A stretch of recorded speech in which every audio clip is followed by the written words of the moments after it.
শীতকালীন সবজি সব কিছু এখন পাওয়া যাচ্ছে, সব কিছু এখন অ্যাভেলেবেল হয়েছে।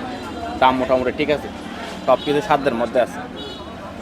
ফুলকপির কেজি এখন বর্তমানে 60 টাকা, বাঁধাকপি 50, শশা কেজি 60, ঢেঁড়স 80, দেশি বেগুন যেটা আছে ওটা হচ্ছে 80, আর হাইব্রিডটা 60, নতুন আলু 60 টাকা 70 টাকা, কাঁচামরিচ 80 টাকা খুচরা মূল্য, আর টমেটো খুচরা মূল্য 90 থেকে 100।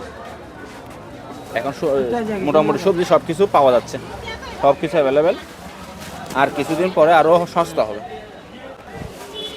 শীতকালীন সবজি বলতে সব কিছু পাওয়া যাচ্ছে এখন।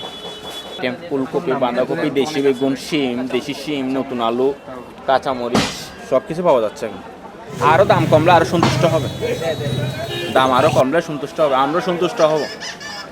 আগে 10,000 টাকা দিয়ে যেগুলো মাল কিনতাম ওগুলো এখন 15,000 টাকা দিয়ে কিনতে হচ্ছে, ওইরকম হচ্ছে আর কি। আরও কমতে হবে আর কি, আরও কমলে ভালো হবে।